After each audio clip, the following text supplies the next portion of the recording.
मित्रों, भारत भूमि का इतिहास अत्यंत गौरवशाली रहा है। जब जब किसी विदेशी आक्रांता ने भारत भूमि पर अपनी कुदृष्टि घुमाई है, तब तब भारत के किसी महावीर ने अपने पराक्रम से उसका सर्वनाश किया है। शकों हूणों को हिंदू वीरों ने नष्ट कर दिया और इसके पश्चात सैकड़ों वर्षों तक भारत अजेय बना रहा। वहीं आचार्य चाणक्य ने चंद्रगुप्त को अखंड भारत का सम्राट बनाया और भारत पुनः सैकड़ों वर्षों तक विदेशी आक्रमणों से सुरक्षित रहा। अलग अलग हिंदू योद्धाओं ने मुस्लिम आक्रांताओं का सर्वनाश किया। राजपूतों ने मुस्लिम आक्रांताओं को खदेड़ खदेड़ कर मारा। यही कारण था कि मुस्लिम शासक राजपूत राजाओं से अत्यंत भयभीत रहते थे। सिसोदिया वंश के राजाओं ने अपने पराक्रम और वीरता से अमर कीर्ति स्तंभ स्थापित किए हैं। जीवन भर अजेय रहने वाले महाराणा कुंभा के पौत्र राणा सांगा को लेकर समाजवादी पार्टी के सांसद रामजी लाल सुमन की ओछी और आपत्तिजनक टिप्पणी ने एक बड़ा विवाद खड़ा कर दिया। निश्चित रूप से ये टिप्पणी समाजवादी पार्टी के प्रमुख अखिलेश यादव के निर्देशों पर मुसलमानों को प्रसन्न करने और हिंदू समाज के मध्य जातीय भेदभाव को और भड़काने के लिए कराई गई थी, किंतु इसका विपरीत प्रभाव हुआ है। इस टिप्पणी के विरुद्ध हिंदू समाज एकजुट होकर रामजी लाल सुमन और समाजवादी पार्टी का विरोध कर रहा है। अब प्रश्न ये उठता है कि रामजी लाल सुमन ने महावीर राणा सांगा पर क्या टिप्पणी की थी? इस टिप्पणी में कितना सत्य है और महाराणा सांगा को भारतीय इतिहास का अमर हिंदू योद्धा क्यों माना जाता है? तो आइए जानते हैं इस विषय में सब कुछ, किंतु आगे बढ़ने से पूर्व कृपया वीडियो को लाइक अवश्य करें।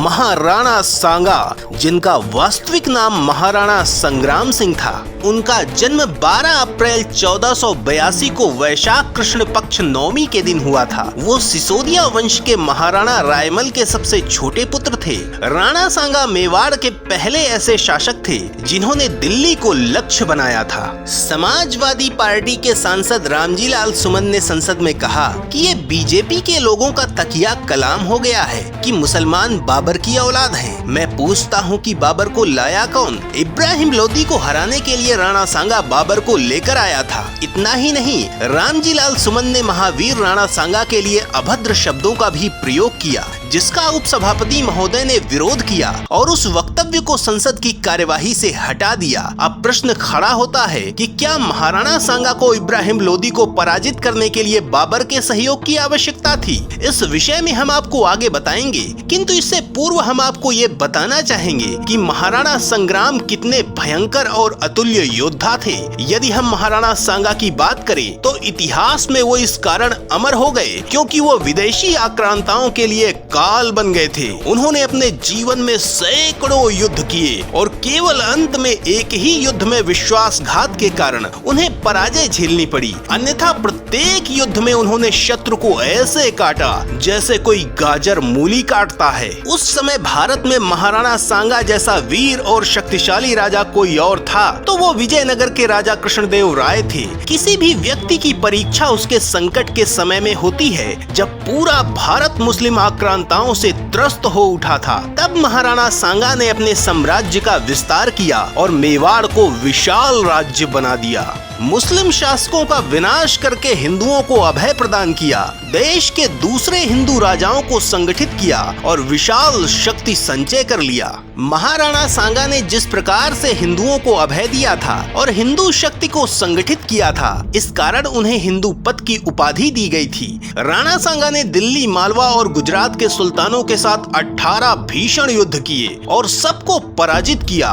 वर्तमान समय का जो राजस्थान है, इसका पूरा क्षेत्र, मध्य प्रदेश, हरियाणा और गुजरात के उत्तरी भाग और वर्तमान पाकिस्तान के बहुत बड़े भाग को जीतकर उन्होंने अपने राज्य में मिला लिया था। 1305 ईस्वी में परमार वंश के पतन के पश्चात उन्होंने मालवा को दूसरी बार राजपूती सत्ता के अधीन किया। इब्राहिम लोदी को उन्होंने कई बार पराजित किया। 1517 में दिल्ली के सुल्तान इब्राहिम लोदी और मेवाड़ के महाराणा सांगा के मध्य खतौली में भीषण युद्ध हुआ और महाराणा सांगा ने इब्राहिम लोदी की सेना को कुचल कर रख दिया। इब्राहिम लोदी की ये बहुत बड़ी पराजय थी।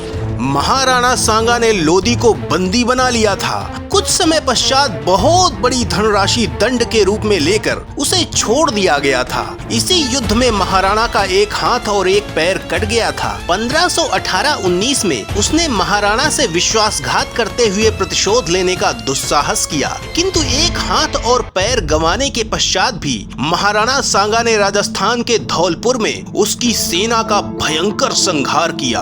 अपना सर्वनाश करा के लुटा पिटा हताश और निराश लोदी किसी प्रकार प्राण बचाकर भागने में सफल हो चुका था। ये भारत की एक ऐसी ऐतिहासिक घटना थी जिसका दंश उसे सदियों तक झेलना पड़ा। यदि लोदी का पीछा करके उसका वध कर दिया गया होता तो महाराणा सांगा दिल्ली के सम्राट बन जाते और वो पूरे भारत को संगठित करने में सफल हो जाते, किंतु दुर्भाग्य से ऐसा ना हो सका। यदि महाराणा के हाथ पैर कटे ना होते तो उस युद्ध में लोदी का वध निश्चित था। इब्राहिम लोदी को महाराणा सांगा ने कई बार कुचल कुचल कर मारा। उन्होंने रणथंभौर में लोदी को धूल चाटने को विवश कर दिया।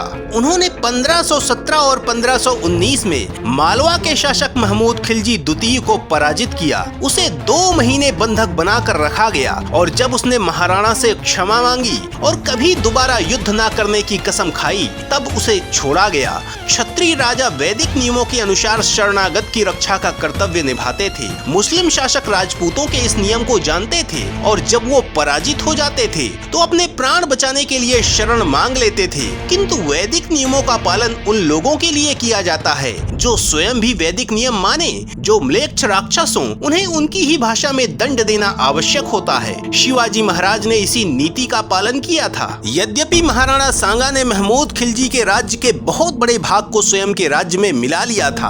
इब्राहिम लोदी को पराजित करके जब बाबर दिल्ली के सिंहासन पर बैठा तो महाराणा सांगा ने अब लोदी के स्थान पर बाबर को अपना लक्ष्य बनाया। वो भारत को मुस्लिम शासकों से मुक्त करा के हिंदू धर्म की रक्षा करना चाहते थे। उन्होंने अपने राज्य में मुस्लिम शासकों द्वारा हिंदुओं पर लगाए जाने वाले जजिया कर को समाप्त कर दिया था और मुस्लिम शासकों द्वारा बनवाए मस्जिद मकबरों को ध्वस्त करवा दिया था। उन्होंने आगरा पर आक्रमण करने की योजना बनाई।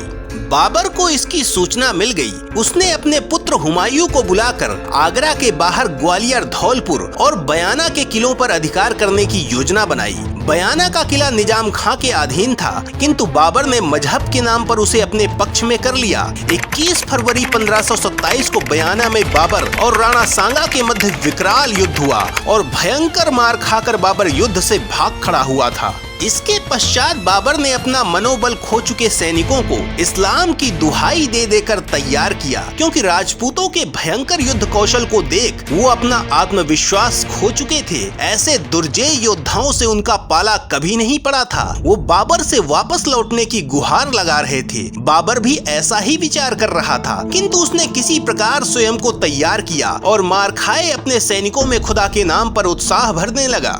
मजहब की अफीम पिलाकर उसने अपने सैनिकों को काफिरों के विनाश के लिए भड़काया और 16 मार्च 1527 को बाबर और महाराणा की सेना आगरा से 60 किलोमीटर पश्चिम दिशा में आमने सामने आ गई। राणा सांगा की सेना में इस समय 1 लाख सैनिक थे, जबकि बाबर की सेना में 80,000 सैनिक। किंतु बाबर ने इस युद्ध में पानीपत की भांति तोपों का उपयोग किया। उसके पास तोपें और बारूद था। बाबर की तोपों का सामना राजपूतों की तलवारें कर रही थी। महाराणा को युद्ध में 80 से अधिक भयंकर घाव लगे थे।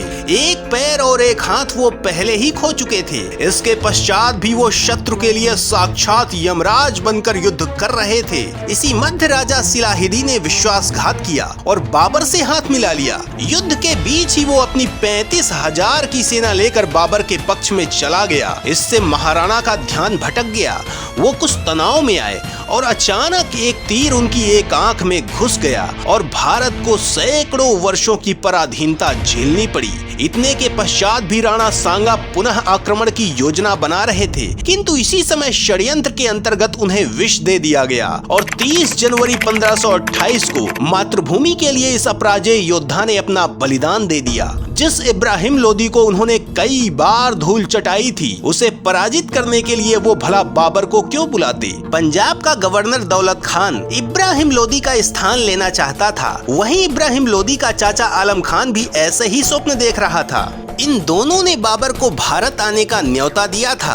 बाबर को आमंत्रित करने में दिल्ली सल्तनत के कई प्रमुख व्यक्तियों की मिली भगत थी। इसमें सुल्तान सिकंदर लोदी का भाई आलम खान लोदी, पंजाब का गवर्नर दौलत खान लोदी और इब्राहिम लोदी का चाचा अलाउद्दीन लोदी शामिल था। आलम खान बाबर के दरबार में भी गया था। तो मित्रों, महाराणा सांगा माँ भारती के सबसे समर्पित सेवकों में से एक थे। उन्होंने अपने शरीर के रक्त की एक एक बूंद भारत माता और धर्म के लिए अर्पित कर दी। केवल मुसलमानों को प्रसन्न करने के लिए ऐसे अमर योद्धा पर अपमानजनक टिप्पणी करना घोर कृतज्ञता का प्रदर्शन और राष्ट्र का अपमान है। अखिलेश यादव के संरक्षण में ऐसे निम्न स्तर का वक्तव्य रामजी लाल सुमन ने दिया है। हमारा सभी राष्ट्रवासियों से निवेदन है कि ऐसे जातिवादियों को चुनावों में अपनी संवैधानिक शक्ति अवश्य दिखाएं। वंदे मातरम।